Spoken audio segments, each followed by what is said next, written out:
Welcome to Speaking Through the Fog. This is the family edition where I talk to my family about how it's like to deal with someone with chronic fatigue syndrome. I for this segment I got my fiance to come on. Would you like to introduce yourself? Hey everybody, my name's Keone. As she just mentioned a second ago, my name, her fiance. So just tell these my audience what about for our first meeting and just a little bit about how long ago it was and Right, audience. It was probably, I don't know, 7 years ago. Met at a coffee shop in Albuquerque, New Mexico. We're technically Rio Rancho, it's all the same city, but yeah. oh man, my Rio Rancho Albuquerque fans aren't gonna like the whole you not making the distinction. Um, what was Miranda like when you first met her and before she got or before I got sick? Um, Way more motivated than I ever was. She knew what she wanted, she was working towards it. So, when did you first notice my symptoms and what were you noticing? It was probably after our first was born, Emma, is when you were getting tired more often, and it was a lot more noticeable that something was up. You were getting dizzy occasionally, and at first, I mean, I just thought it was, just being overly tired. Did it worry you at all? At the time, no, because I mean, anyone who's worked too hard is going to feel really tired, and occasionally, if they continue working, they're going to start getting dizzy. So What did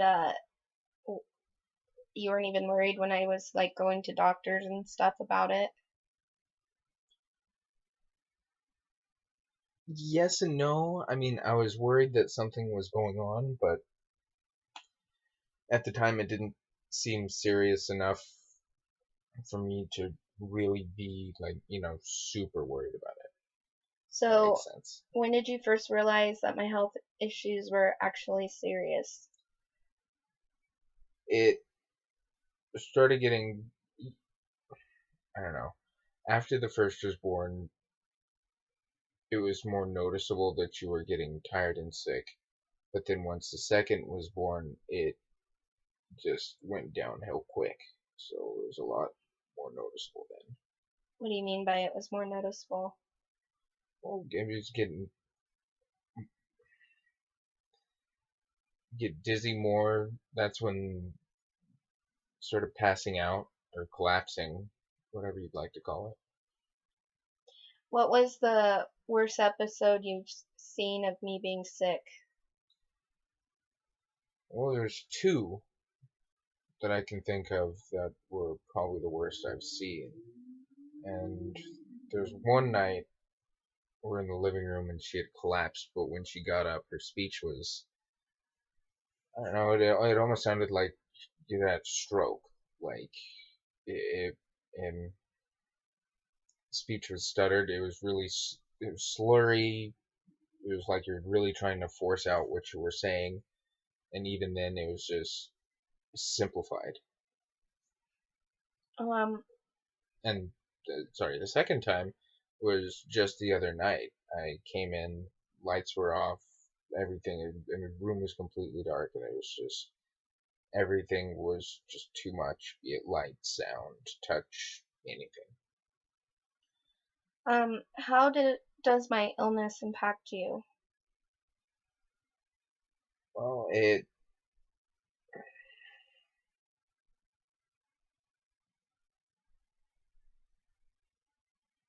I don't know. It really impacts everybody, but me, how it affects me, I don't know, makes me a little more stressed out. I don't know, be it working, just more worried constantly. How do you feel it's impacted our life? Well, I don't know. It's definitely made us take a step back and you know, have to think about what we're doing in our next step, our next plan of attack for really anything that we're doing, whether it be going out for groceries or what have you. It's we need to think about our plan of action and how things need to be done. And if we push too hard, what we're gonna do to, you know, sit down, relax, get everything a little more back to normal, I guess you could say. Okay, what's your what would you say your primary emotion is through this whole um uh me being sick um thing? I don't know. Other than stress, I don't know. Feeling of helplessness, if that counts. Yeah, that totally counts. Yeah, Yeah. I mean, cause you're sick, but there's nothing I can do. What is the hardest thing for you to come to terms with or accept when it comes to my illness? Having to make it a point to watch you to see if you're pushing yourself too hard, and having to get you to sit down and say, all right, you need to stop. It's time for you to relax and sit down and let someone else pick this up because you're going to push yourself too hard and put yourself right in a bad spot. What worries you the most watching me and me being sick? I don't know that you're going to have another bad episode and you're not going to come back from it. Okay. How do you feel about my doctors? Hmm. I don't know. Personally, I've always had a distaste for doctors, but I don't know. Some of your doctors are okay. You can tell they're actually trying to, figure out what's going on and how they can fix it.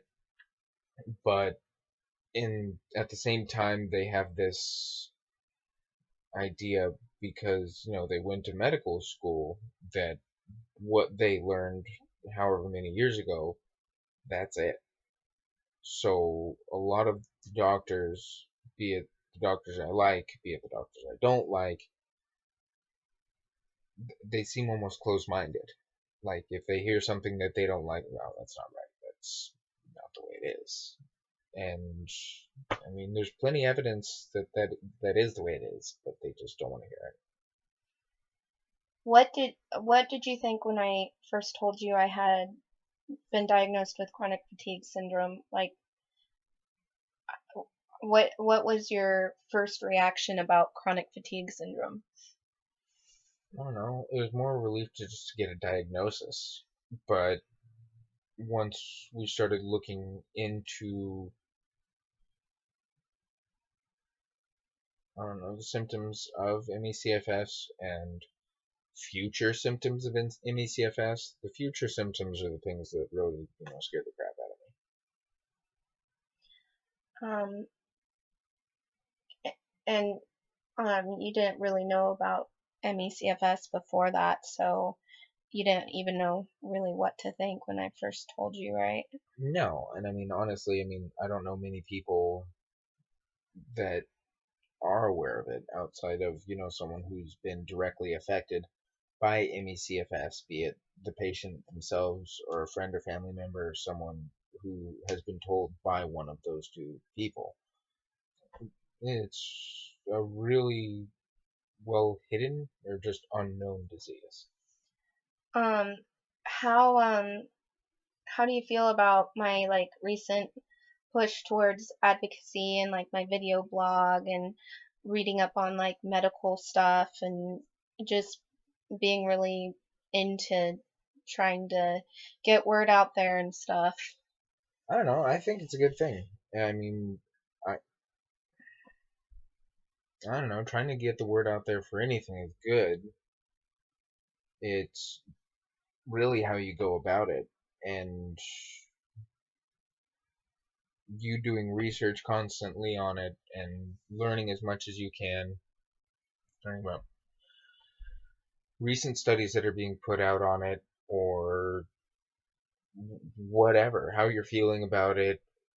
I mean, I know people are watching it, and some people it's touching closer to home than others, but I think anything helps. So the advocacy and trying to get the word out there to me is awesome.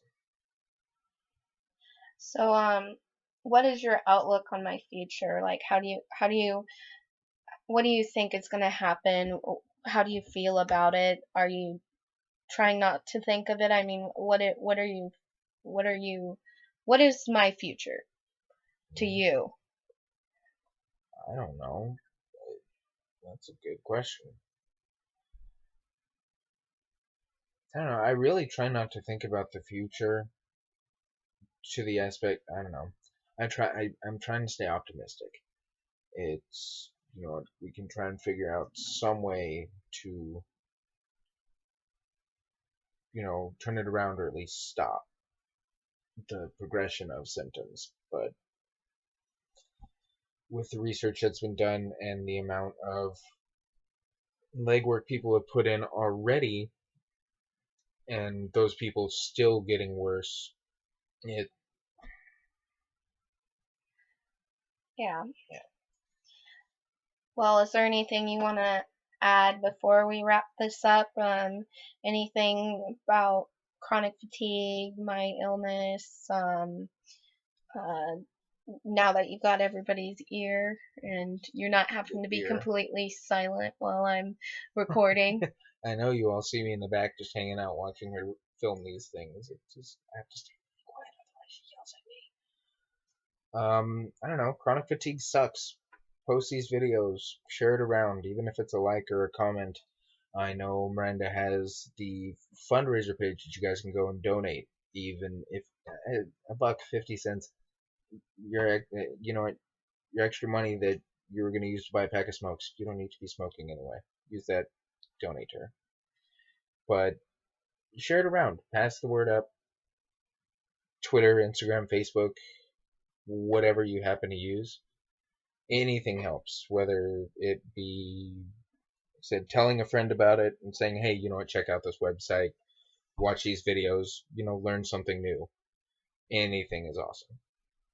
Okay, well, thank you for um, being a part of my video blog because I know you feel kind of awkward filming and you kind of stole my thunder with the liking videos and all that because that's my usual exit thing. So now I get to awkwardly say, I guess this is it.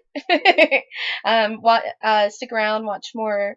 Uh, Speaking through the fog. I'm planning on having my mother and my daughter on here, and I might catch my dad and my sister. I'm not sure. Fun. So, stay at the edge of your seat, and Speaking Through the Fog will be here in a few days.